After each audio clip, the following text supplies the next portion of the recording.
Syawal ini malah banyak grafiknya yang turun gitu. Kalau Ramadan kan kita nih Ah, speednya full gitu ya. ah.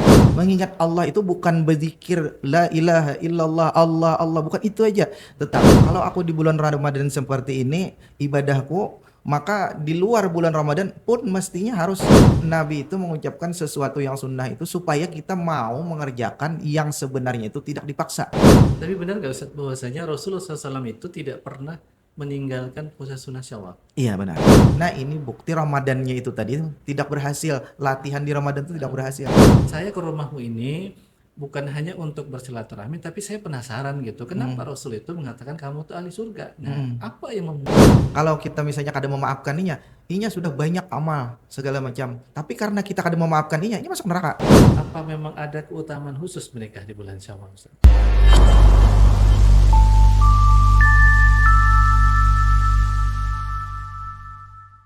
Assalamualaikum warahmatullahi wabarakatuh. Jumpa lagi dengan suara positif, ruang berbagi energi positif dan inspirasi kebaikan.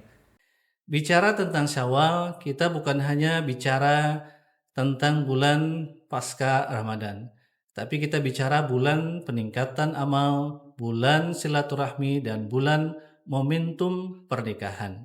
Nah, untuk memperbincangkannya ini kita kedatangan narasumber yang spesial, yaitu Ustadz Sandi Rahman Al-Kalimantani. Betul begitu ya Ustadz Iya. ya? Assalamualaikum Ustadz. Waalaikumsalam warahmatullahi wabarakatuh. Nah, kalau dari nama tadi, saya Hmm. tertarik dengan ujungnya sebenarnya. Kan biasanya kan Eh, ada yang Al-Banjari, ada yang mm, macam-macam. Kenapa Ustadz memilih eh, Al-Kalimantani Ustadz? eh, eh. Nah ini mantap nih pertanyaan. Nah, Hmm. ada sejarah berarti ini ya. Eh, bukan juga, cuma kayak ini. Ulun jelaskan dari anunya dulu, dari apa pemahaman maknanya itu. Ini.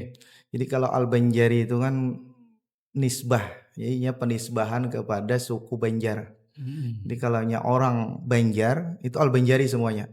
Orang yang begana di Banjar di daerah, kalau secara umum Kalimantan Selatan, atau orang itu orang Banjar, sukunya Mm. suku Banjar. Jadi penisbahan itu bisa kepada suku, bisa kepada pekerjaan juga. Jadi misalnya ada Betul. orang yang pekerjaannya itu meunjun, itu bisa alpa unjunani. Nah, bisa tambahin Oh, depannya nisbahkan begitu al, ya. ujungnya tambah ya, ya-nya pakai tasdid ya. Nisbah namanya, ya nisbah. Ah, Jadi kita Banjar al-Banjari, Bugis al-Bugisi, Palembang al-Palembani karena huruf eng ada di sana. Jadi n-nya yang mm. dia. Jawa al-Jawi, Banten al-Bantani. Artinya orang Banten atau orang suku Banten. Kalau nya al-Kalimantani, nah ini orang Kalimantan. Jadi ulun kan aktifnya di sosmed nih, kebanyakan di sosmed. Kadang-kadang orang bertanya orang dari mana gitu.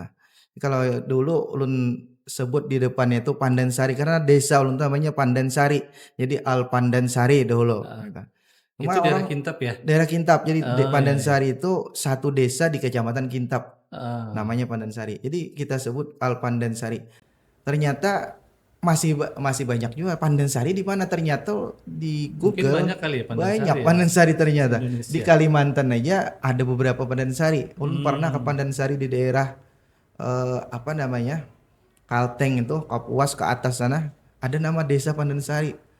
Ternyata di Jawa ada pantai Pandansari juga. Oh, ternyata banyak Pandansari itu. Nah, orang kadang-kadang kada secara langsung bisa mengidentifikasi Pandansari itu di mana. Oh Lalu ya ya. ubah, itu Iya. lama lumayan lah.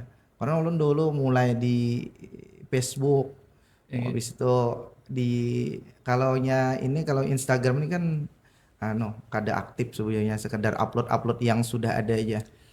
Nah, dulu di Facebook, dulu pakai pakai tulisan aja sampai video, kemudian YouTube. Nah, lama itu berjalannya memakai Pandansari itu. Ternyata kita ubah aja kan sudah Al Kintapi. Jadi kecamatan mulang nih. Oh, Kintab dulu ya. Kintab dulu. Ya ya. Cuma Kintab ini rasa juga, kadang-kadang orang orang tuh kadang-kadang kada paham Kintab nih. Kan kita tinggalnya di Pandansari. Ya Tinggalnya betul. kan kamunya tinggalnya di Pandansari. Kenapa pakai Alkintapi Kintab. kayak sana? Maaf jauh-jauh buannya nih. Halo, kita pakai pulang Al-Banjari karena kita memahami Al-Banjari itu memang bukan sebuah gelar untuk Syekh Muhammad Arsyad Al-Banjari. Memang Al-Banjari itu penisbahan kepada suku Banjar. Makanya di dalam kitab Sabilal Muhtadin pada pembukaan kitab itu Syekh Muhammad Arsyad Al-Banjari menyebutkan diri aku yang bernama Muhammad Arsyad anak Abdullah yang dari negeri Banjar. Jadi negeri Banjar itu dinisbahkan disebut sebagai Al-Banjari. Nah, dari situ kemudian kita memakai Al-Banjari. Ternyata banyak orang yang salah paham, dikiranya kita keturunan Syekh Muhammad Arsyad Al-Banjari atau ngaku-ngaku keturunan Syekh Muhammad Arsyad Al-Banjari. Nah, ini juga Padahal penisbahannya tadi tempat ya. suku. Suku ya. Suku, iya. Ya sudah, kalau kayak itu kita kadang hendak juga berpolemik walaupun kita bisa berargumentasi. Karena banyak juga saya misalnya seperti Syekh Nurdin Marbu Al-Banjari. Seperti misalnya Syekh Muhammad Nafis yang menulis kitab Durrun Nafis itu Al-Banjari. Tapi beliau itu bukan keturunan Syekh Muhammad Arsyad Al-Banjari karena memang Al-Banjari itu bukan keturunan, bukan nisbah untuk keturunan. Tapi nisbah kepada kampung atau suku gitu nah. Karena kita malas untuk berpolemik segala macam, malas juga untuk menjawab, karena kita tidak ada manfaatnya membuang-buang energi untuk menjawab sesuatu hal yang sebenarnya itu bukan untuk apa kayak itu nah, yang remeh-temeh aja. Daripada kita pakai ahli Kalimantan aja sudah, karena orang Jawa sana kalau kita tanya dari mana, dari Kalimantan, tidak masalah Kalimantan Selatan, Kalimantan mananya belum bertanya lagi. Pokoknya Kalimantan ya itu. Paham sudah gitu. Sudah pokoknya kamu dari mana? Dari Kalimantan. Ya sudah ya Kalimantan nih. Kada tahu kenan nih kapan-kapan kena bisa pulang Al Indonesia kan. Atau jadi setahun berapa Ben? Mulai pakai Al Kalimantan ini berapa? Lumayan lah 2 tahunan ini adalah. Oh baru berarti. Baru ya. Iya. Al-Banjari itu ada sekitar 2 tahunan juga. Sebelumnya itu itu Bang. Cuma ini bukan nama lah. Ya sekedar pengenalan itu nisbah kepada. Jadi lebih memudahkan juga buat orang lain mencari dan seterusnya ya. Cuma kelihatannya kalau orang-orang yang kurang paham dikiranya ini keren bener nih. Ini mengaku sealimnya Kalimantan nih. Itu kadang-kadang. Ustadz bicara background pendidikan, berarti Ustadz pernah mondok di mana nih Ustadz? Kalau pendidikan selepas SD dulu ya, untuk pondok kita menuntut ilmu di Pondok Pesantren Al-Falah nih di sini di Banjarbaru ya. Landasan Ulin. Yang sekarang itu kecamatannya Lianganggang. Itu selama 7 tahun lah, normal aja. Normal artinya tuh ya di Al-Falah tuh bisa jumping. Artinya kalau orang terlalu pintar, ini kada kawal lagi di level sini langsung jumping akan aja ke kelas yang selanjutnya. Oh bisa begitu bisa. ya? Itu banyak yang jumping. Kayak akselerasi begitulah ya. Iya betul, akselerasi kalau bahasa ininya. Kalau bahasa kami itu jumping. Iya. Jumping. Lebih keren jumping sih. Jumping itu meluncat lah. Nah, jadi normal 7 tahun itu. 1 tahunnya persiapan tajhizi, 3 tahunnya tuh wusta atau sanawiyah, 3 tahunnya itu aliyah. 2005 selesai kuliah lagi di situ juga di STAI Al-Falah, mengambil jurusan pendidikan agama Islam. Jadi total pian bersekolah itu sampai STAI itu berapa tahun berarti? Kalau dari 98 sampai 2011. Selesainya 2011. Selesainya 2011. Karena kalau di STAI ini karenanya bukan yang besar, jadi kita tidak bisa memprogram sendiri. Jadi kita ngikut orang.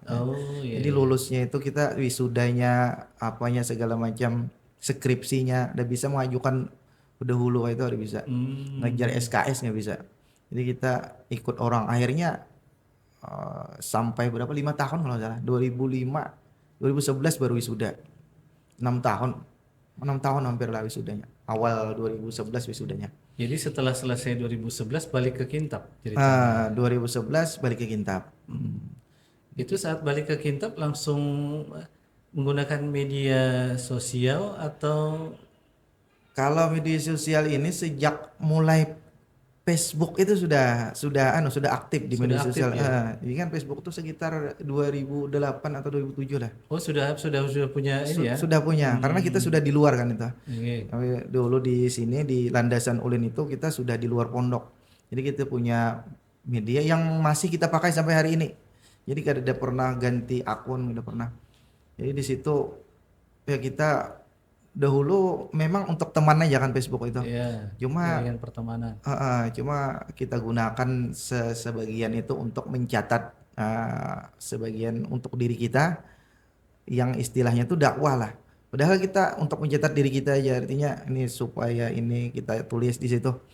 Dulu kan belum ada video, cuma tulisan aja. Jadi kita menulis di Facebook itu dulu ada catatan namanya kita tulis. Kemudian ada juga blog, bisa bikin blog juga.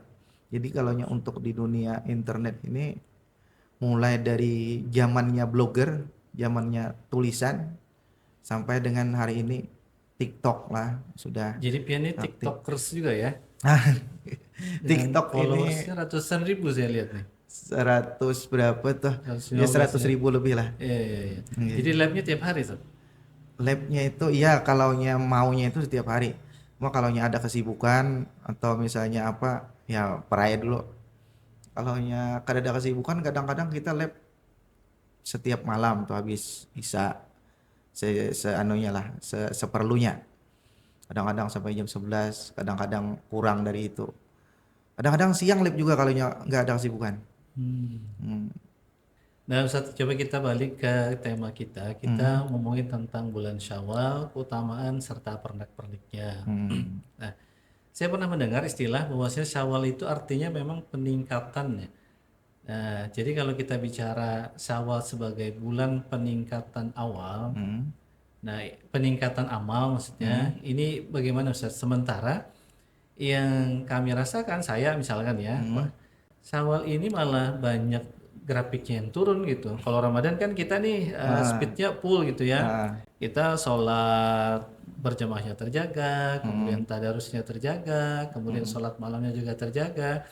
Nah, jadi pasca kemudian kita yang kita sebut sebagai merayakan hari kemenangan, kadang-kadang itu lepas kontrol gitu ya. Sholatnya tiba yang tadinya rajin berjamaah kemudian lewat, kemudian tadarusnya atau baca Qurannya juga lewat. Nah, ini bagaimana sesungguhnya? Apa makna Syawal itu sesungguhnya, Ustaz? Kalau makna secara umum ya tadi, Syawal itu adalah memang peningkatan. Dia penyegaran. Setelah sebelumnya kita sudah latihan. Jadi bulan Ramadan ini latihan sebenarnya, bukan puncak. Dia latihan supaya nanti kita di bulan Syawal meningkat. Arti meningkat itu ketakwaannya meningkat. Kalau di bulan Ramadan kita dilatih untuk bisa misalnya merasakan solidaritas ataupun kepedulian kepada orang lain, yaitu orang miskin, kan Ramadan itu intinya kita ini disuruh merasakan bagaimana laparnya orang miskin. Nah, itu diantaranya. Nah, lalu nanti kita di bulan Syawal mempraktekkan itu saat kita bukan puasa lagi. Jadi kita sudah terjun ke masyarakat, kita harus peduli lawan orang sekitar kita sebagaimana ajaran Islam, terutama tetangga kita, terutama yang miskin-miskin, yang kelaparan dan sebagainya. Kita dianjurkan untuk peduli saat itu. Ini perang kita saat ini. Setelah Ramadan ini latihan aja. Cuma kita nih kadang-kadang Ramadan ini semangat, setelah Ramadan lalu kita hilang semangatnya. Ya, betul. Ini kadang-kadang disebabkan oleh pemahaman kita juga tentang Ramadan. Kadang-kadang kita memahami Ramadan itu adalah ibadah, karena dalam pikiran kita yang namanya ibadah itu ya puasanya itu. Puasa, sholat. Kalau sekedar puasa aja kita tidak ada ininya, tidak ada tidak ada efeknya sama sekali. Kalau sekedar menahan lapar aja, orang diet juga menahan lapar. Kalau sekedar sholat aja, orang olahraga juga sholat. Kalau sekedar gerakan aja, itu tidak ada efeknya. Sebenarnya seluruh ibadah-ibadah di dalam Islam ini tujuannya adalah untuk menjaga keseimbangan kita, keseimbangan dengan Allah Subhanahu wa taala dan dengan sesama makhluk. Artinya kita peduli, tujuannya itu. Makanya la'allakum tattaqun, berpuasalah kamu la'allakum tattaqun, agar kamu menjadi orang yang bertakwa. Jadi tujuan utama adalah takwa. Jadi kira-kira Ustadz kalau ada orang yang menormalisasi istilahnya bahwasanya ketika masuk di Syawal itu grafik ibadahnya turun, itu sebenarnya benar apa gimana gitu? Nah, itu kebiasaan orang-orang lah. Jadi karena kebiasaan aja sebenarnya. Kebiasaan sebagian besar orang. Nah, itu memang kalaunya secara ini salah. Kalau secara umum ya salah. Jadi harusnya naik ya, Harusnya malah ya. meningkat daripada Ramadan ini. Ya paling kada datar lah. Iya. Supaya jangan Paling tidak sama lah ya sama Ramadan ya. dengan Ramadan, karena kita sudah dilatih di waktu Ramadan. Tapi bukan berarti kita harus peningkatan, itu bukan berarti harus misalnya Ramadan kan kemarin puasanya 30 hari. Lalu Syawal 31 hari. Nah, kadang kayak itu. Jadi maksudnya di Ramadan kita sudah dilatih untuk peduli. Jadi ini kita praktikkan di masyarakat bagaimana Ramadan ini menjadi latihan kita, kemudian kita praktikkan di masyarakat. Lalu di masyarakat kita akan merasakan, oh dulu aku waktu di bulan Ramadan merasakan lapar. Begitu juga mereka. Aku tahu perasaan mereka kayak itu. Lalu apa tindakan aku? Membantu. Makanya nanti di dalam Al-Qur'an itu kan dikatakan wawailul lil musallin, maka celakalah orang-orang yang salat. Orang salat celaka. Kenapa? Alladzina hum an salatihim sahun. Terus sambungannya walladzina hum yura'un walam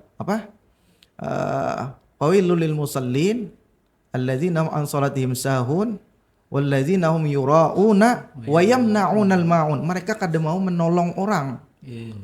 Jadi salat itu pun sebenarnya bukan hanya sekadar gerakan. Makanya ada namanya salat daim. Salat daim itu salat terus menerus. Bagaimana salat terus menerus? Bagaimana kita bekerja? Bagaimana kita tidur kalau terus menerus salat? Bukan salat itu yang dimaksud. Salat itu yang sebenarnya itu adalah as-salatu li dzikri, untuk mengingat Allah. Mengingat Allah itu bukan berzikir la ilaha illallah Allah Allah, bukan itu aja. Tetapi kita praktikkan dalam kehidupan kita, yaitu kita menolong orang.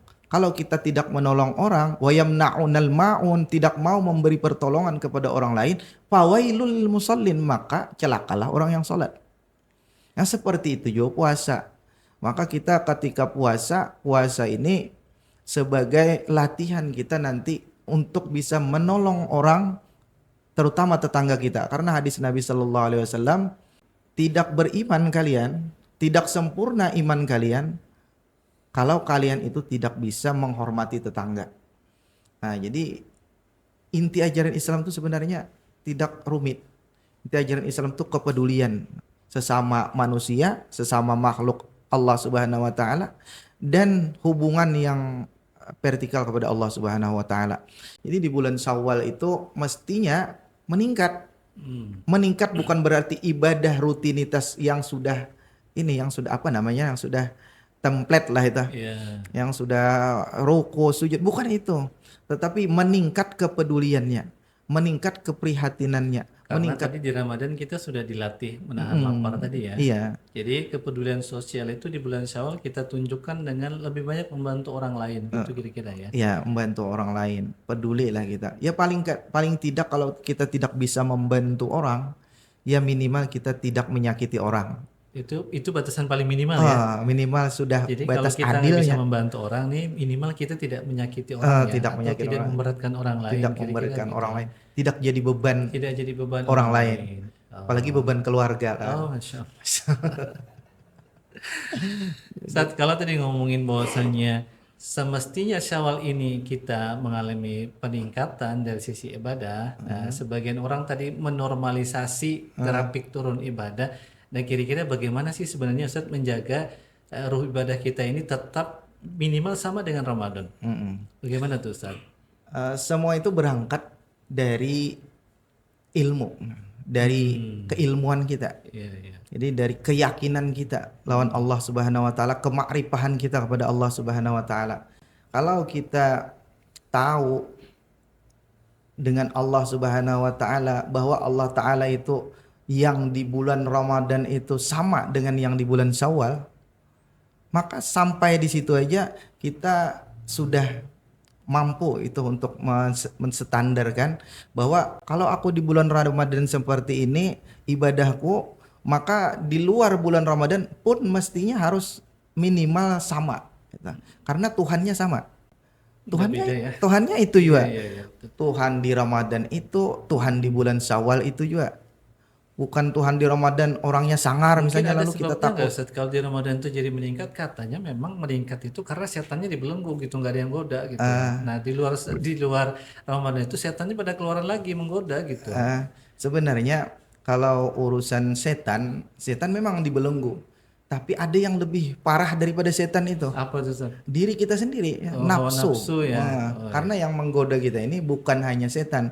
Setan itu kita ucapkan Allahu Akbar dia kabur. Kita ucapkan A'udzubillahi minasyaitonirrajim dia cirit, lari terbirit-birit. Iya, iya, iya. Tapi kalau diri kita 30 juz Al-Qur'an kita baca, tidak ada pengaruhnya kalau kita sendiri tidak mau berubah.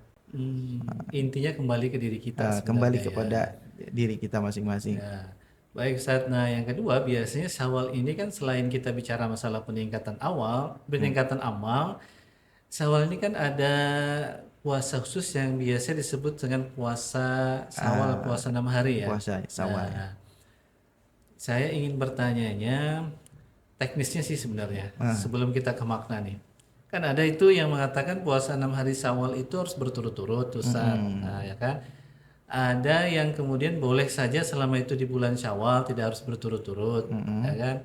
Nah, boleh di awal, di tengah, dan di akhir, terputus boleh. Nah, sebenarnya yang paling utama sebenarnya apa disambung? Misalkan nih kita lebarannya 1 Syawalnya tanggal 20 Maret, 21-nya tanggal 2 Syawal. Nah, apakah langsung hari ketiganya itu digas untuk puasa Syawal atau bagaimana bagusnya Ustaz? Yang paling abdalnya memang iya.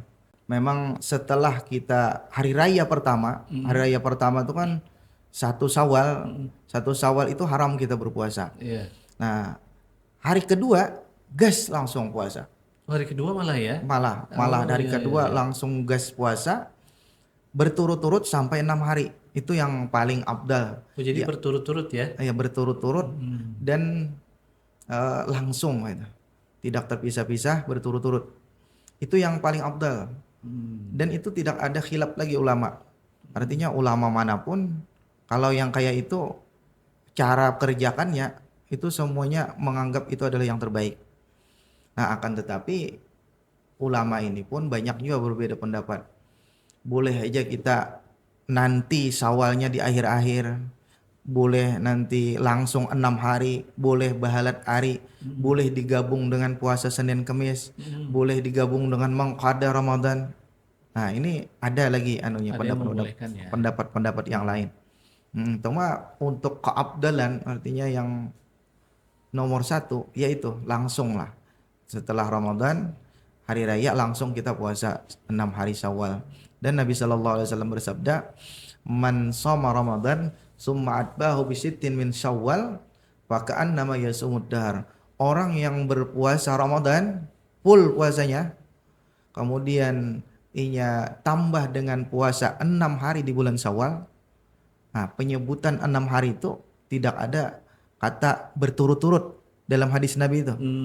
Tidak ada. Cuma 6 Pokoknya hari aja ya? 6 hari lah. Gitu. Nah, apa kata Nabi? Kalau dia melakukan itu, pakaan nama yasumud dahr. Dia sama dengan puasa setahun penuh. Setahun penuh ya? Setahun penuh. Masya Allah. Jadi itu keutamaannya ya Ustaz ya? Keutamaannya ya. Tapi kenapa kita melihat bahwasanya karena kita bicara keutamaan ini kan sebagaimana puasa setahun penuh. Kenapa ada yang tidak melakukannya Ustaz?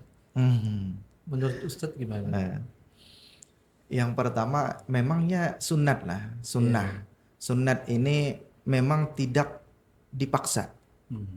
Kita tidak dipaksa untuk melaksanakan yang sunnah. Makanya dihukumi sunnah. Kalau Ramadan kan wajib, artinya kita dipaksa. Kalau tidak melaksanakan dihukum, dicatat berdosa. Nanti kalau tidak bertobat, tidak minta ampun lawan Allah Subhanahu wa taala dihukum nanti di akhirat. Kalaunya Syawal ini dia memang hukumnya sunat. Arti sunat itu kalau kita kerjakan dia Mendapat pahala ya. mendapatkan pahala, mendapatkan ganjaran dari Allah Subhanahu wa taala. Tapi kalau tidak kita kerjakan, dia tidak jadi masalah. Tidak Nah, berdosa. mungkin dari situ karena kita ini ada pemisahan haram, sunnah, wajib, itu ada pemisahan kan. Lalu kita pilah-pilah. Oh, kita yang wajibnya aja yang kita gawi. Kita yang bulan Ramadan tuh yang kadang-kadang ada gawi. Apalagi yang Alhamdulillah sunnah gitu, juga. Jadi pandangan kita tuh baik aja juga orang yang kayak itu. iya. Artinya alhamdulillah inya puasa yang wajib. Memang puasa yang wajib itu diutamakan dulu. Sementara yang Syawal ini walaupun keutamaannya luar biasa sama dengan puasa sebulan penuh, itu tidak mampu juga untuk menandingi yang wajib. Jadi kita satu yang wajib, satu hari kita puasa wajib dibandingkan 6 hari puasa Syawal itu masih hebat puasa yang wajib satu ya. hari itu.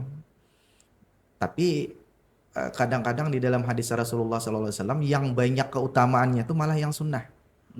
Yang disebutkan ini keutamaannya luar biasa itu. Itu kebanyakan amal-amal sunnah. Kadang-kadang kita mengucapkan la ilaha illallah satu kali aja sama dengan misalnya beribadah sekian. Itu sunnah sebenarnya. Nah, jadi Nabi itu mengucapkan sesuatu yang sunnah itu supaya kita mau mengerjakan yang sebenarnya itu tidak dipaksa. Jadi ada semacam stimulus atau rangsangan atau motivasi lah dari Nabi Shallallahu Alaihi Wasallam supaya kita mau melaksanakan ini. Sebenarnya kalau kita itu meningkat lebih baik daripada urusan pahala, hanya kadang-kadang kita nih kan urusannya pahala. Ya, kalaunya pahalanya sedikit malas, kalau pahalanya banyak mau. Nah, kadang-kadang kita memandang itu. Lalu karena Ramadan itu tidak ada hadis yang sahih yang menyebutkan barang siapa satu hari puasa Ramadan sama dengan puasa sekian triliun kuintal hari misalnya, tidak ada. Yang ada malah Syawal sama dengan, tapi dicambung Ramadan juga, Bang. Yang ada yang amal-amal sunnah itu. Jadi karena kita memandangnya ini sunnah, ini wajib, memandangnya ini pahalanya besar, ini pahalanya kecil, karena ketidaktahuan kita itu, lalu kita kemudian mengabaikan Syawalnya. Tapi kadang-kadang kita juga mengabaikan Ramadan. Ini nang parah sebenarnya. Bahaya ya, meninggalkan yang wajib ya. Meninggalkan yang wajib, karena yang dipandangnya itu pahala. Kan pahala Syawal misalnya lebih besar daripada Ramadan. Kelihatan inya, menurut inya. Tapi benar gak Ustaz bahwasanya Rasulullah SAW itu tidak pernah meninggalkan puasa sunnah Syawal? Iya benar. Karena makanya puasa Syawal itu dihukumi sunnah muakkadah. Sunnah muakkadah itu artinya puasa yang sangat ditekankan. Yang seandainya Rasulullah SAW itu tidak memberatkan umat, kata Rasulullah, itu akan wajib. Tapi karena Rasulullah tidak mau memberatkan umat ini, ya Ramadan aja sudah banyak yang ketinggalan. Misalnya lalu ditambah Syawal lagi, nanti banyak yang kada melaksanakan. Sementara kalau ya diwajibkan, kalau tidak dilaksanakan, nanti dihukum oleh Allah Subhanahu wa taala. Ini berpengaruh juga loh Nabi, artinya ini umatku juga nih. Akhirnya ya sudah yang handak-handaknya aja, yang hakun-hakunnya aja. Saking cintanya Nabi kepada umatnya. Iya, betul. Saking Nabi itu sangat memperhatikan kepada umat ini. Tapi Nabi tidak meninggalkan Syawal itu. Tidak pernah meninggalkan puasa Syawal. Dan selain puasa Syawal, momentum Lebaran dan Syawal ini kan juga erat kaitannya dengan silaturahmi, halal bihalal dan seterusnya. Nah, Ustaz, memang ada keutamaan khusus untuk Syawal ini kita untuk bersilaturahmi atau memperbaiki hubungan dan seterusnya. Apa memang ada keutamaannya, Ustaz? Kalau dari Nabi Shallallahu Alaihi Wasallam secara khusus, artinya secara jelas tidak pernah menyebutkan bahwa nih bulan Syawal kalian bulannya silaturahmi. Tidak ada yang semacam itu. Silaturahmi itu disuruh kita untuk menyambung bahkan setiap hari. Kalau terputus. Tidak hanya di Syawal, tidak hanya di Syawal, tidak hanya di Ramadan. Nah, cuman ini kebiasaan kita. Karena ini bulan Ramadan kita tadi sudah puasa, kita sudah Lalu kita kan Ramadan itu penghapus dosa tuh. Man shoma Ramadan imanan wa ihtisaban ghufira lahu ma taqaddama min dzambi. Diampuni dosa-dosa yang telah lewat. Bahkan di dalam satu riwayat mata akhir, bahkan dosa yang akan datang. Nah, ini kalau disalahpahami kada bersembahyangan lagi panjangnya. Karena yang akan datang sudah diampuni Karena katanya sudah gitu ya. yang akan datang sudah Iya, iya. diampuni. Nah, lalu pemikirannya kayak ini. Dosa sudah diampuni, tapi dosa yang mana? Dosa yang hubungannya dengan Allah Subhanahu wa taala. Dosa dengan sesama makhluk, Allah taala sudah berlepas. Kata Allah taala, kalau kamu ada menzalimi orang lain, kalau kamu ada salah dengan orang lain, urus itu. Aku kada peduli. Amunnya ikam dimaafkan, amunnya ikam kau mau urus itu secara baik-baik, aku ampuni ikam. Dosa itu aku ampuni. Tapi kalau inya kada memaafkan ikam, aku pun kada kawa empat campur. Itu sudah diatur oleh Allah Subhanahu wa taala semacam itu. Nah, lalu karena kita pemikirannya kita dosa sudah diampuni, tapi dosa sama makhluk bagaimana nih? Nah, lalu ada semacam pemikiran ataupun ide, lalu mengadakan halal bihalal, silaturahmi kita untuk menghilangkan dosa yang satunya. Nah, akhirnya walaupun ini tidak walaupun ini tidak secara langsung disuruh oleh Rasulullah SAW di bulan Syawal, Tapi ini bagus tapi ini gitu bagus ya. untuk dijadikan budaya itu bagus. Karena itu tadi ya kita kosong-kosong lah pulang bahasaan pulang. Tapi hutang tetap dibayar lah. Hutang lain perkara kan. Lain ya? perkara. Iya. Ini urusan kita pernah menyambatinya, menggibahinya, memfitnahinya.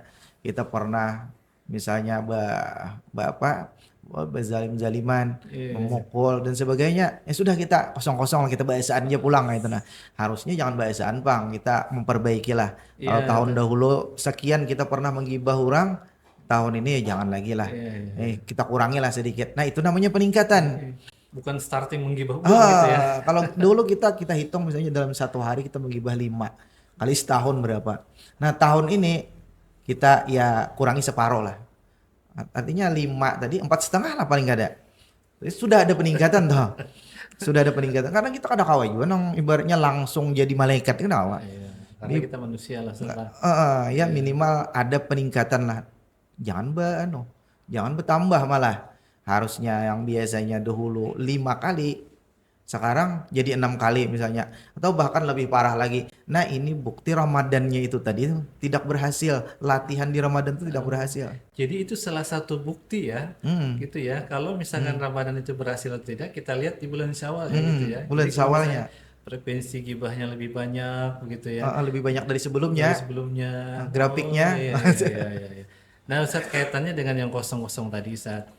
Ini lebih bagus mana sebenarnya kita meminta maaf atau kita memaafkan orang lain? Gitu ya. Jelas lah kita lebih bagus memaafkan orang lain. Bagus memaafkan ya. Tapi meminta maaf itu pun bukan kurang bagus. Dia masing-masing ada kelebihan lah. Kita kalau memaafkan orang lain itu lebih bagus karena memaafkan itu sulit. Apalagi kalau kita memaafkan itu tanpa diminta. Artinya apapun kesalahan orang lain aku maafkan. Nah, ini lebih bagus lagi. Jadi orang kita nanti di akhirat kada berurusan lagi. Biar aja orang hendak kayak apakah, hendak masuk neraka kah atas amalnya seorang, bukan karena kita. Kalau kita misalnya kada memaafkan inya sudah banyak amal segala macam. Tapi karena kita kada memaafkan inya masuk neraka. Gara-gara satu kesalahannya lawan kita. Nah, Karena dia tidak memaafkan ya. karena kita Karena kita ya. tidak memaafkan dia, Gara-gara kita berarti. gara-gara kita. Oh. Jadi kalau kita berpikir ke sana, nah untuk memaafkan orang lain itu, inilah yang disebut dengan qalbun salim, hati nang selamat. Di hati nang benar-benar tidak ada dendam, tidak ada permusuhan. Dia memaafkan kesalahan orang lain. Nah, ini yang disebutkan di dalam Al-Quran oleh Allah Subhanahu wa taala, tanda orang beriman itu adalah wal afina anin nas, orang yang mudah memaafkan kesalahan orang lain walaupun tidak diminta, apalagi diminta. Tapi kalau kita misalnya meminta maaf itu tidak mudah juga. Kadang-kadang kita suami istri, kadang-kadang kita yang salah, kita malas minta maaf. Padahal minta maaf ini apa ya, orang-orang yang Gengsi kali ya. iya gengsinya, ego kita Ego nih. ya. Iya. Kadang-kadang kan harusnya yang memaafkan itu yang sulit nih. Kita ini kadang-kadang kita yang meminta maaf yang sulit. Karena ego kita tadi ada di dalam diri kita ini. Kalau aku minta maaf sama lawan mengaku salah. Kalau aku minta maaf banyaknya lagi pemikiran-pemikiran yang lain yang pada akhirnya kita sulit untuk mengucapkan berapa kata itu. Maaf tuh agak sulit benar. Kadang-kadang kita damai tanpa perkataan maaf gitu. Jadi asing-asing memaafkan aja. Karena meminta maaf itu pun sulit juga. Jadi kedua ini ada yang minta maaf ataupun yang memaafkan sama-sama luar biasa lah di sisi Allah Subhanahu wa taala. Karena tidak mudah. Meminta maaf tidak mudah karena itu menurunkan gengsi, menurunkan ego kita sejauh-jauhnya walaupun kita dalam posisi yang benar misalnya perasaan kita. Tapi kalau kita hendak minta maaf, nah itu artinya orang itu adalah orang-orang yang tawadhu, yang merendahkan diri di hadapan Allah Subhanahu wa taala. Betul ya para suami di sini. Gitu. Saya pernah baca satu kisah Ustaz, terkait dengan memaafkan ini. Nanti Ustaz coba apakah memang benar begitu ceritanya. Ada sahabat itu yang ketika dia masuk ke dalam sebuah masjid, Rasulullah SAW mengatakan sahabat si A ini dijamin masuk surga gitu. Nah, sahabat lainnya kemudian bertanya-tanya, kenapa sahabat ini kemudian dikatakan Rasul itu sebagai ahli surga? Sampai dia datang ke rumahnya untuk bersilaturahmi, tidak cukup bersilaturahmi, tapi dia juga menginap nih. Pengen tahu kira-kira amalan sahabatnya apa gitu. Karena disebut Rasul sebagai ahli surga. Malam pertama tuh nggak ketemu gitu. Malam pertama itu sholat malamnya biasa aja gitu kan. Kemudian hari kedua juga seperti itu. Kayaknya kok nggak ada amalan yang luar biasa menurut sahabat ini. Sampai hari ketiga juga begitu. Nah, karena saking penasarannya sahabat ini, dia kemudian langsung bertanya, sebenarnya saya ke rumahmu ini bukan hanya untuk bersilaturahmi, tapi saya penasaran gitu. Kenapa Rasul itu mengatakan kamu tuh ahli surga? Nah, apa yang membuat amalan apa yang membuat kamu tuh sampai dikatakan Rasul sebagai ahli surga? Kemudian sahabat ini mengatakan, saya punya kebiasaan sebelum tidur, katanya. Nah, sebelum tidur itu saya memaafkan semua kesalahan orang lain kepada saya. Nah, mungkin karena itulah Rasul mengatakan saya ahli surga. Nah, itu betul nggak cerita ini? Betul. Dan itu memang sebagai terapi kita juga. Kadang-kadang amalan yang sudah disebutkan itu tadi untuk sebelum tidur kita itu kita ingat-ingat kesalahan kita, lalu kita minta ampun lawan Allah Ta'ala, kita ingat-ingat apa yang terjadi pada hari ini, lalu ada orang yang bersalah kepada kita, semua kita maafkan untuk hari itu. Karenanya tiap hari, tiap hari kalau hendak tidur kita lakukan itu. Itu iya tadi di antara keutamaannya adalah sebagaimana yang disebutkan Rasulullah SAW, orang itu akan masuk surga. Karena orang yang masuk surga itu bukan karena amal yang banyak. Nah ini kunci dalam Islam itu, orang masuk surga bukan karena amal yang banyak, bukan karena sholatnya yang banyak, puasanya yang banyak, akan tetapi hati yang selamat. Yauma la yanfa'u malu wala banun illa man atallaha biqalbin salim. Pada hari kiamat itu semuanya ada yang selamat, kecuali orang-orang yang punya hati yang selamat. Hati yang selamat itu diantaranya adalah orang yang punya rasa empati, rasa kepedulian, rasa kasih sayang kepada makhluk Allah Subhanahu wa taala secara umum. Bukan hanya sebagai seorang muslim, bahkan kepada binatang. Makanya ujar Rasulullah sallallahu alaihi wasallam, irhamu man fil ardi yarhamukum man fis sama. Ar-rahimun yarhamuhumur rahman, begitu hadisnya. Irhamu man fil ardi yarhamkum man fis sama. Orang yang pengasih, penyayang itu disayangi oleh Allah yang Maha Pengasih Penyayang. Maka perintah Allah, irhamu man fil ardi, sayangi apa yang ada di bumi. Maka niscaya yang di langit akan menyayangi engkau. Siapa itu yang di langit? Yang di langit itu secara umum ya malaikat. Tapi secara maknawi Allah. Artinya barang siapa yang menyayangi orang lain, maka Allah Ta'ala akan menyayanginya juga. Kalau sudah disayangi oleh Allah Subhanahu wa taala, ulun sebelum sebelum itu tadi sudah menyebutkan bahwa yang di langit itu secara maknawi adalah Allah. Kenapa maka disebutkan kayak itu? Karena Allah Ta'ala tuh kada bertempat. Allah Ta'ala bukan di langit. Jadi ini secara maknawi aja. Artinya Allah Ta'ala akan memaafkan dia. Allah Ta'ala akan menyayangi dia. Kalau sudah disayangi oleh Allah Subhanahu Wa Ta'ala, maka surgalah yang ditempatinya. Karena ujar Nabi SAW, orang yang masuk surga itu bukan karena amalnya. Kalian semuanya tidak akan masuk surga karena amal.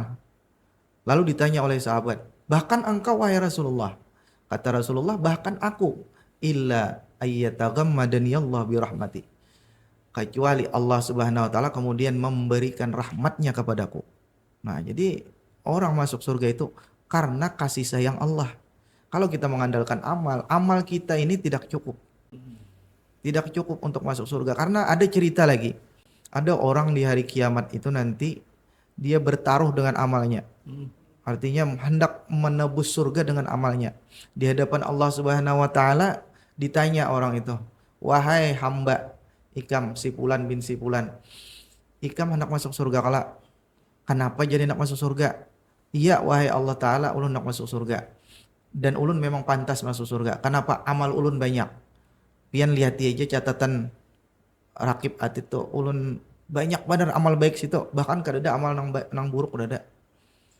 Oh, Allah kayak itu kajar Allah Ta'ala. Mun kayak itu timbang pang amal ikam tuh.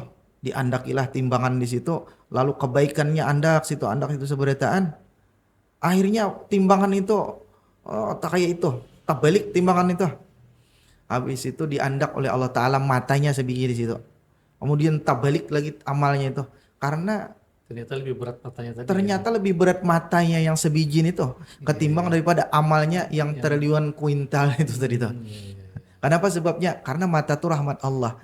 Orang kada kau beribadah, ngalih beribadah, beramal saleh, kalau satu nikmat dicabut oleh Allah Subhanahu Wa Ta'ala, apalagi banyak. Mata itu kan satu nikmat. Kadang-kadang gara-gara mata ini kita kemudian tidak bisa bersyukur kepada Allah Ta'ala. Kenapa mataku ini kededap? Kenapa maka aku diciptakan buta? Kenapa aku diciptakan kecelakaan kayak ini? Ditakdirkan kecelakaan. Gara-gara mata aja.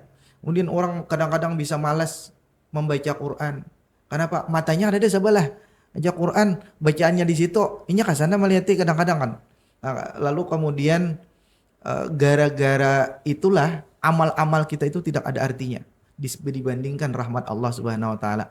Nah oleh sebab itu rahmat inilah yang bisa menghantarkan kita kepada surganya Allah Subhanahu Wa Ta'ala.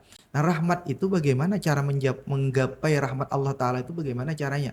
Ya diantaranya tadi kita adalah orang yang suka memaafkan orang lain. Suka mencintai orang lain, memaafkan kesalahan orang lain. Itu pintunya ya. Pintunya. Iya. Jadi sampai di sini lalu dikatakan misalnya oleh menyenangkan itu kita kan udah sebesumbayangan lagi ya lah. Kita cukup menyayangi binatang, menyayangi kucing. Karena ada cerita tuh. Ada cerita seorang pelacur. Seorang pelacur nih, ya namanya pelacur lah. Pelacur tuh ya open BO ya hari-hari. Banyak melayani orang. Tergantung aja. Maunya sehari itu ada 5-5. Kalau ada 10-10. Pokoknya ini bukan hanya berzina. Kalau berzina itu sekali-sekali. Kalau melacur ini bisa sampai puluhan kali sehari. Dia ini pelacur. Pelacur. Banyak dosa lah intinya itu. Suatu hari perempuan ini berjalan. Nih dalam cerita ini ada dalam sebuah hadis yang sahih. Berjalan dia di padang pasir itu. Kemudian ada sumur. Di sumur itu, di samping sumur itu ada anjing. Mutar-mutar anjing tuh. Dilihatnya menjulur-julurkan ilat. Anjing ini ternyata kehausan. Dilihatnya lalu diambilkannya air dengan menggunakan terompahnya, selupnya atau itu sandalnya. Dikautnya air itu karena sumurnya di sana tuh ganal kayak udah kita nih Pak halus kayak itu. Punya ganal. Dikautakannya kayak itu, diminumkannya kepada anjing itu. Apa kata Rasulullah SAW? Inya itu termasuk ahlu surga. Padahal si pelacur. Padahal gaulnya melacur ya. Melacur gawiannya. Lalu dicap sebagai ahlu surga. Kenapa sebabnya? Padahal amalnya banyak yang negatifnya, banyak dosanya padahal. Ternyata hatinya itu punya kasih sayang terhadap makhluk Allah Subhanahu wa taala. Padahal anjing itu kan haram. Anjing tuh kalau kita ini kadang-kadang menjadi bahan ejekan kita.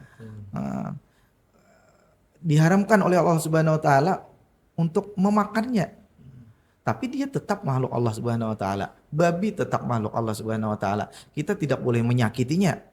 Kita hanya tidak boleh memakannya aja. Menyakitinya kada boleh. Kecuali mengganggu kita, mengganggu tanaman kita misalnya. Kalau untuk menyiksa kita kada boleh. Jadi sebabnya masuk surga itu karena dia menolong memberi minum tadi ya. Itu salah satunya karena Allah Ta'ala itu la yanzuru ila suwarikum. Allah kada memandang kepada fisik kita. Allah memandang kepada walakin yanzuru ila qulubikum. Allah memandang kepada hati. Jadi dipandang Allah hatinya itu punya rasa empati lawan makhluk Allah, punya rasa kasih sayang lawan makhluk Allah Ta'ala. Maka inilah yang maulainya mendapatkan rahmat Allah. Yang rahmat Allah Ta'ala itu yang menghantarkannya ke surga. Nah, bukan berarti sebaliknya. Lalu kita mencontoh misalnya, oh hari ini berdosa dulu gitu ya. Berdosa dulu, kita banyak-banyak dosa aja. Nanti nyaman aja. Kalau ada anjing kita beri minum lah. Kalau sama makan-makannya misalnya kau aja juga. Yang ada anjing barangkali kucing kah misalnya kan kada kayak itu.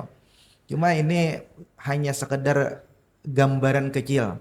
Kasih sayang Allah lah ya. Kasih sayang Allah. Artinya Allah Ta'ala menggambarkan kalian bagaimanapun ibadah, kalau hati kalian itu tidak punya rasa kasih sayang terhadap makhluk Allah Subhanahu wa Ta'ala, ibadah kalian itu nol.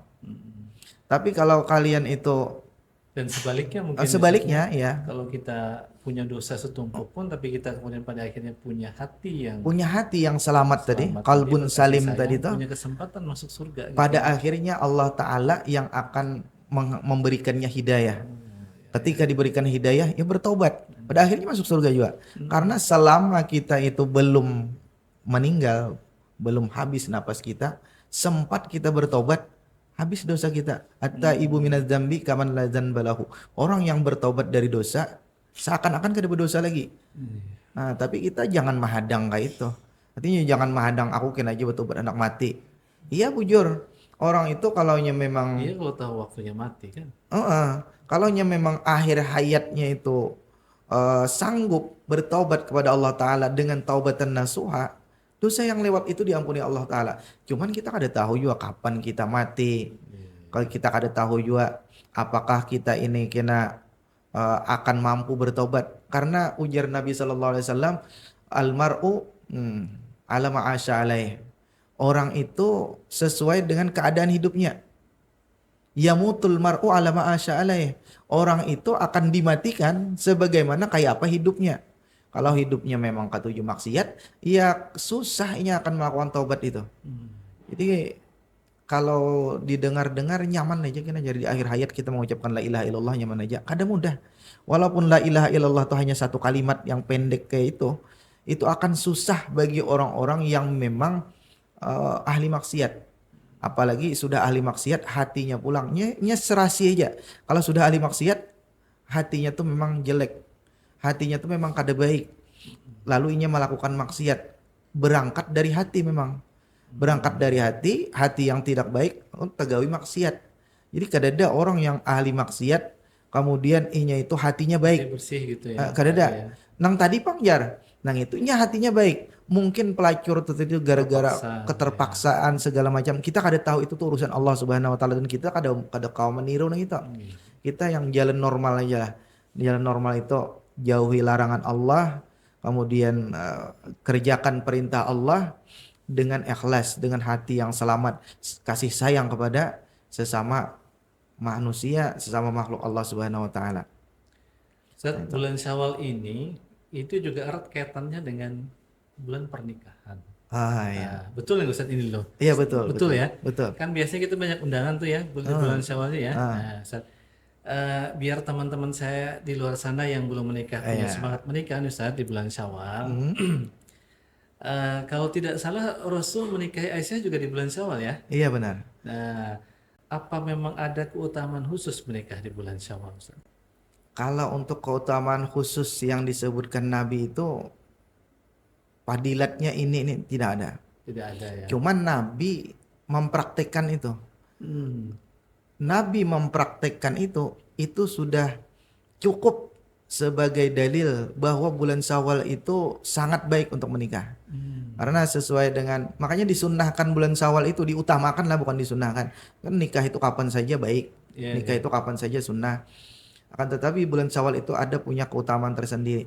Kenapa? Karena di antaranya Nabi itu menikahi salah satu istrinya, yaitu di antaranya Sayyidah Aisyah, itu di bulan Syawal. Sudah tentu apa yang dipilih Nabi itu adalah yang terbaik. Dari situ ada indikasi bahwa bulan Syawal itu luar biasa. Walaupun Nabi kan punya banyak istri. Mm-mm. Ada yang dinikahi bulan lain, ada juga. Cuma ini salah satunya di bulan Syawal. Nah, kenapa maka disebutkan bahwa bulan Syawal itu sunat menikah? Ya karena Nabi itu tadi. Karena contohnya Karena langsung ya. contoh dari Nabi. Apa yang Oh. dicontohkan Nabi itu jadi sunnah. Mm. Itu pun dari hadis Sayyidah Aisyah. Sayyidah Aisyah pernah mengatakan, tazawwajani Rasulullah sallallahu alaihi wasallam fi Syawal. Nabi menikahi aku di bulan Syawal. Wabana li, dan dia berkumpul bersama aku di bulan Syawal juga.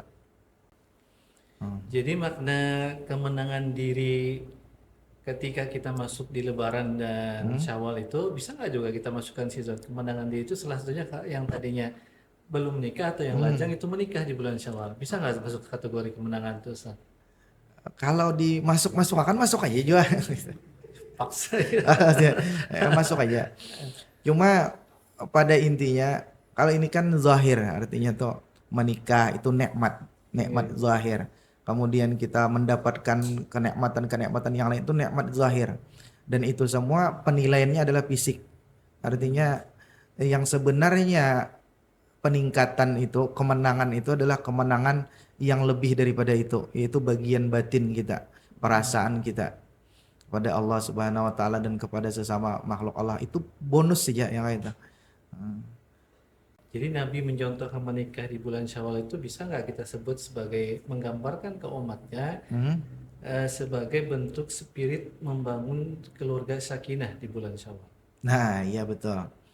Walaupun tidak hanya di bulan Syawal, karena Banyak bulan-bulan yang lain bulan-bulan sebenarnya. yang lain kan Iya, istri Nabi kan iya, ada, iya, iya. ya Tidak khusus banyak di bulan Syawal gitu banyak ya. lah kita. Iya, iya. Ada yang menyebutkan Tapi 9. mumpung kita mau ketemu Syawal gitu ya, mumpung ketemu Syawal ya. Cuma di bulan Syawal ini salah satunya adalah Nabi menikahi istri yang paling dicintainya setelah Khadijah. Iya. Kalau Khadijah kan dicintai oleh Nabi Shallallahu Alaihi Wasallam. Aisyah dicintai Nabi Shallallahu Alaihi Wasallam. Nah, Aisyah ini dinikahi di bulan Syawal. Tapi bukan berarti bulan Syawal itu segala-galanya untuk menikah. Ada bulan lain pun baik. Cuma malah ada yang sebaliknya malahan. Ada sebagian orang yang anti menikah di bulan Syawal. Ini Alasannya malah suku Banjar. Ada sebagian budaya Banjar itu yang malas ataupun menunda pernikahan sampai Zulhijjah nanti. Setelah hari raya haji.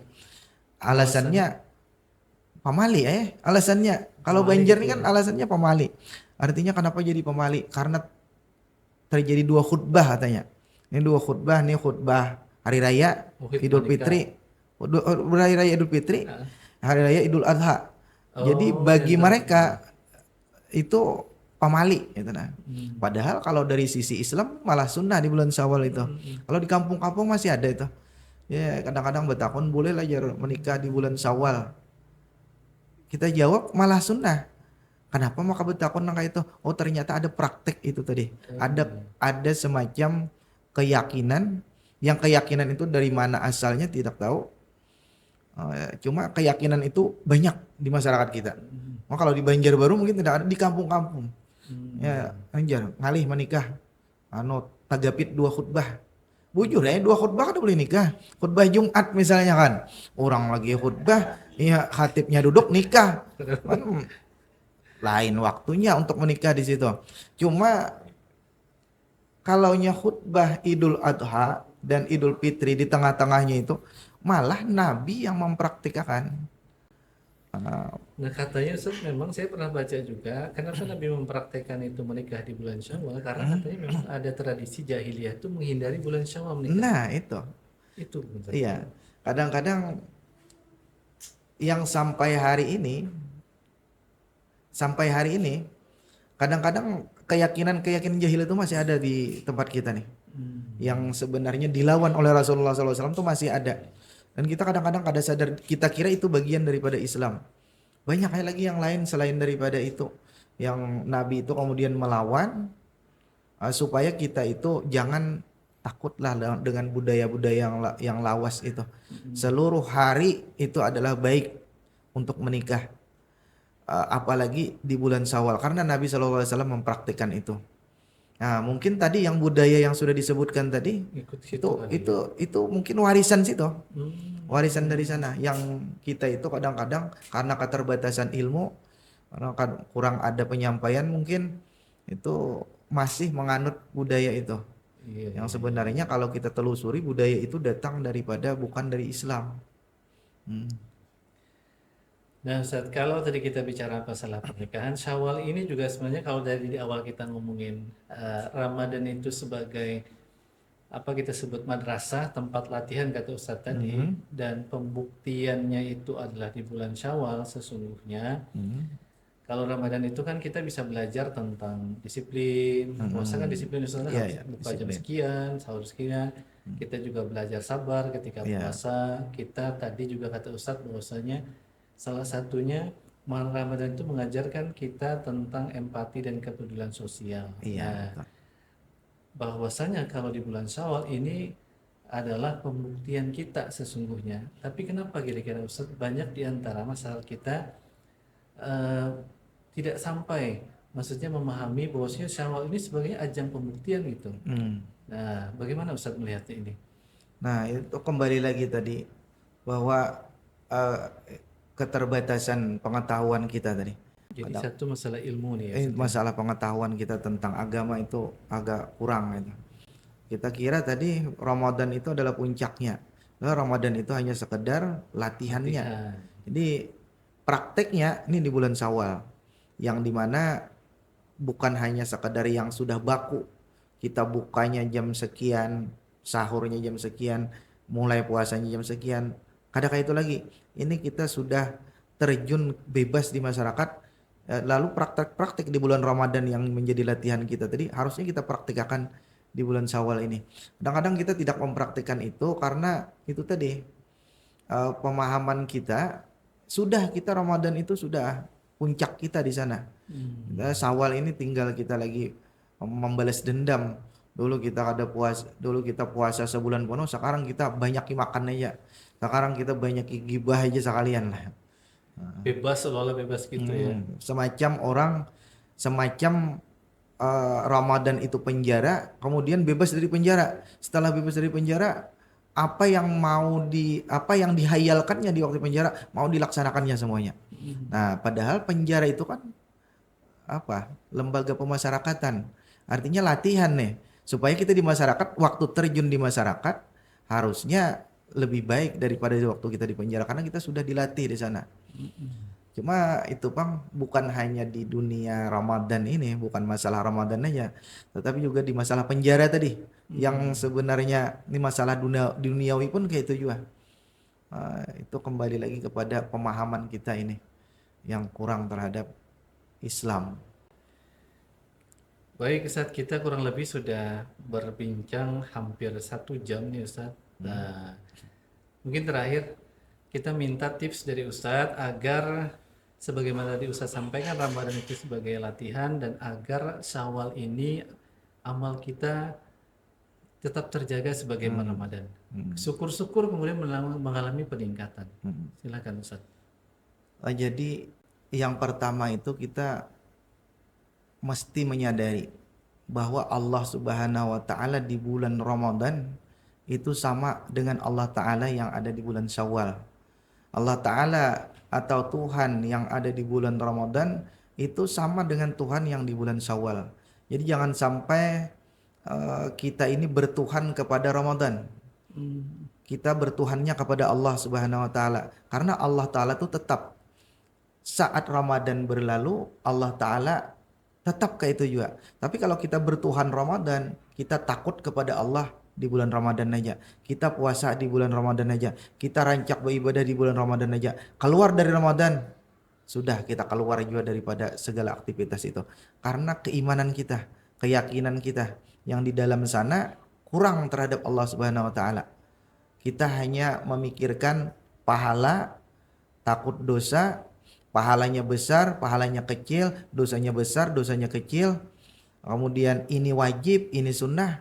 Kita tidak memikirkan bahwa substansi dari perintah Allah Subhanahu wa taala itu bukan hanya sekedar wajib, sunnah, bukan hanya sekedar ini halal, ini haram, bukan hanya sekedar salat puasa aja, akan tetapi jauh daripada itu supaya kita menjalani dunia ini sebagai hamba Allah yang kasih sayang terhadap sesama makhluk Allah Subhanahu wa taala. Jadi ketika itu kita pahami, maka baik di bulan Ramadan ataupun di luar bulan Ramadan, kita akan terus menjaga keimanan kita, akan terus menjaga ketakwaan kita kepada Allah Subhanahu wa taala, ya minimal sama, tetap tidak berkurang karena Tuhannya sama juga. Wallahu a'lam. Baik, terima kasih Ustaz atas sharing ilmunya pada kesempatan hari ini. Mudah-mudahan nanti kita punya kesempatan yang lebih banyak buat berbincang dengan Insyaallah. tema-tema yang lebih menarik. Baik, Sobat Positif, kita berada di ujung acara. Dan sebagaimana tadi disampaikan oleh Ustadz, kalau kita bisa mengutip, Syawal ini bukan akhir perjalanan. Ia adalah garis start baru. Jika Ramadan adalah training camp atau tempat kita latihan, maka Syawal ini adalah medan perjuangan. Jangan lupa dukung terus Suara Positif dengan melakukan subscribe, like, dan komen. Sampai jumpa di episode Suara Positif berikutnya. Assalamualaikum warahmatullahi wabarakatuh. Waalaikumsalam warahmatullahi wabarakatuh.